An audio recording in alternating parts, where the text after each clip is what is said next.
Transatlantic Talk with Caroline Feraday.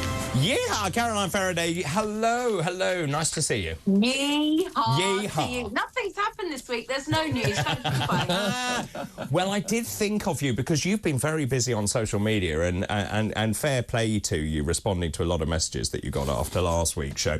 I mean, obviously you are on the West Coast, so there will be a very different feeling to the win than there is in other parts of the United States. Just summarise the last week for us. What's it been like to be in the middle of this? You know, it's interesting because last week you were like, you're in your liberal bubble. And obviously I dwelled on that comment, sleepless nights and everything, Really? David. But, well, no, it is, you know, am I in my liberal bubble? Is that what was going on here? And I do think that over the last however many decades we've been talking about this election, the one thing that I've said over and over and over is this is a very divided country. Yeah. And those divisions were shown. And I don't think, I certainly never ruled out the idea and knew the idea of Donald Trump as the prospective next president, and that was something that was on the cards. So I think... Can I just ask you, because well, I called it last week. I said Trump was going to win. I didn't believe he'd win by such an enormous majority, and I showed that map earlier, which showed the win for Trump across the United States, and with this great strapline saying better coverage than Verizon, and I do wonder whether here we are. So there's the map. That is Trump's win across the United States. I mean, it's a sea of red, and I just thought it was such a pithy line saying better coverage than Verizon, because the cell signal is not great in parts of the United States. But yeah, this is where we were talking about the Electoral College. When you see it like that, that's where the Electoral College kind of comes into play, because obviously, you know, some of those states are less vast, you know, they look gigantic, but not as many people live there, etc., etc. So there's a difference between the geography of the size of a state versus the number of people. So that is why that map looks that way with the blue down the sides. I was quite, you know, there's a few sort of interesting things and a lot of analysis that's going to come out of this, I think, on both sides, because, I mean, we're talking about this, he got so many votes. He got less votes than when he won he got fewer votes than when he lost in 2020. In 2020, he gets 74 million of the votes, and he got 71 million this time. He won because Harris got less than him. Biden got 81 million, and Harris got 66 million. So actually, what happened to the 15 million that deserted the Democratic Party but didn't go to Trump? But you see, there's the issue.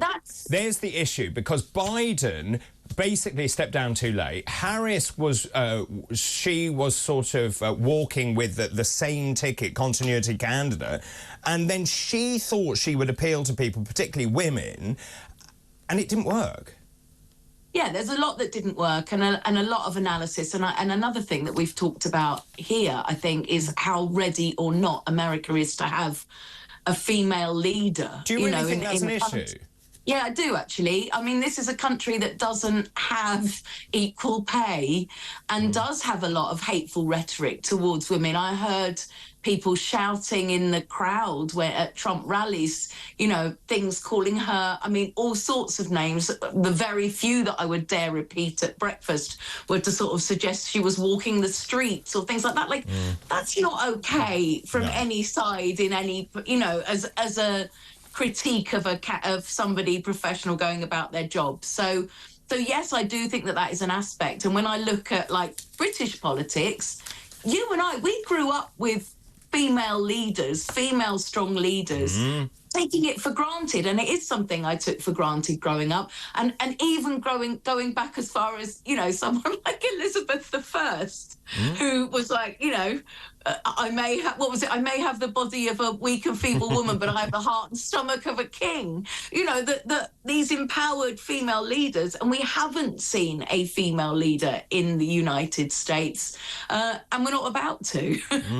So yes, I do think that is a factor. I do think there are heavy factors to do with Harris's, like you say, continuity candidate, her ability to disassociate herself from Biden's presidency. There was an appearance she made on The View, which is like Loose Women, basically, where she said something, where they asked her something, it was, I mean, otherwise a sort of quite light interview, but they asked her something along the lines of, is there anything you would have done differently in the last 4 years? She said, no, I can't think of anything. And the Trump campaign pulled that and put that in adverts left, right and centre, and all of these commercials. So like they hammered home that she was that. And I have to say, I saw a lot of the Trump television commercials. Of course, it's not like in the UK where you have these quite dry party political broadcasts. They're very heavily targeted, and they run in programming or run in the news, and suddenly you're watching something thinking, what's this for? And then you realise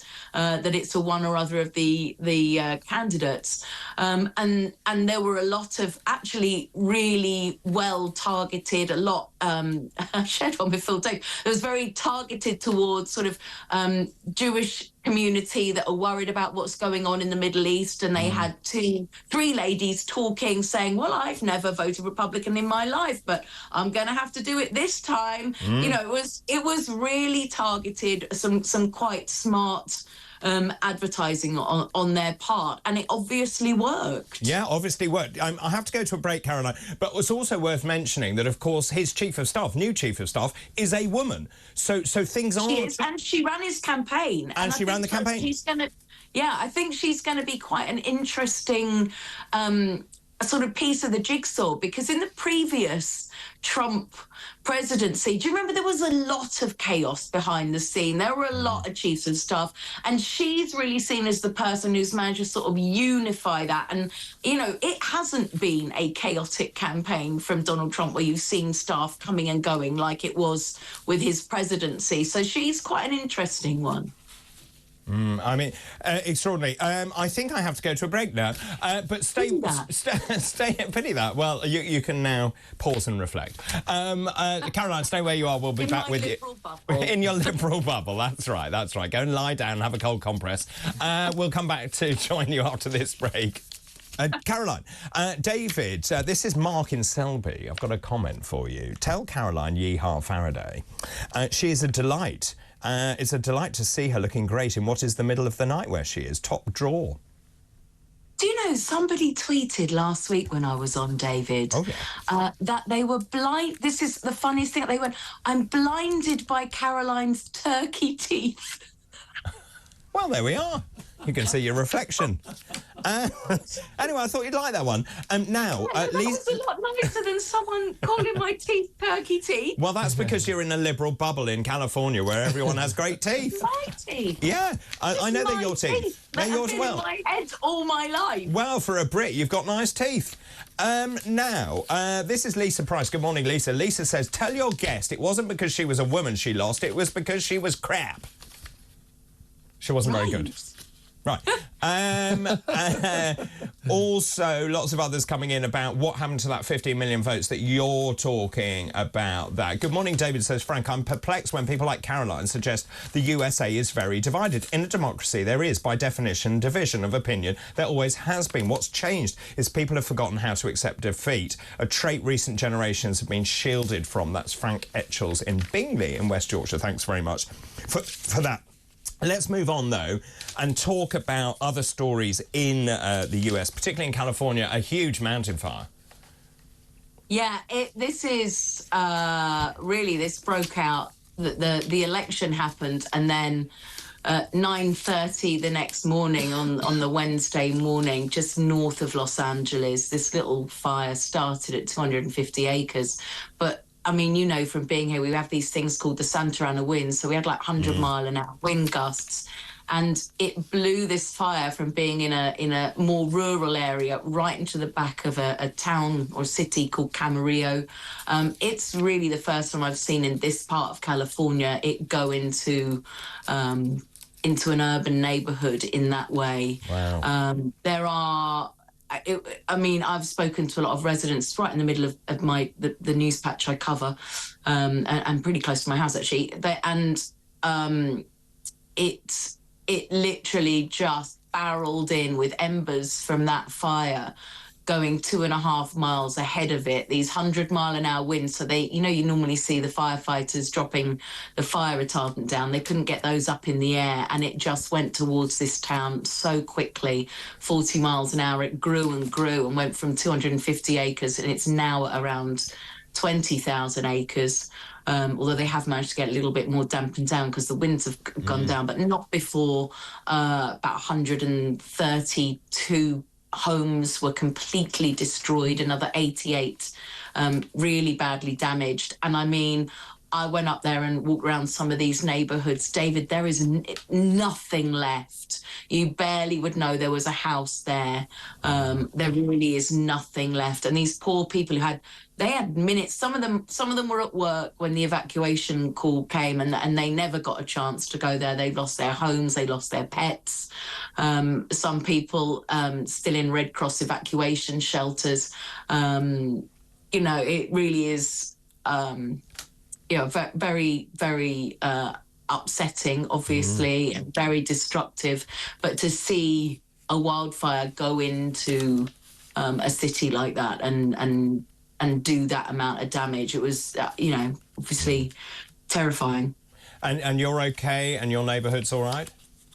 Well, yeah. I mean, I know a lot of people who live in that area, and you know, you got your local Facebook groups, and you go on there, and there are so many people. My mum lost my home, or my realtor lost their home, or this person lost their home. I mean, there's just so many people that went to work on Wednesday morning and literally have the clothes that they were stood up in. And it's not one house fire. And it's hard to tell from that video. I shot that video, and it's hard to tell because you film a house, but it's this one, and then this one, and then this one, like whole neighborhood that is just, and these houses are just raised to the ground. We've got timber houses because it's quite central here.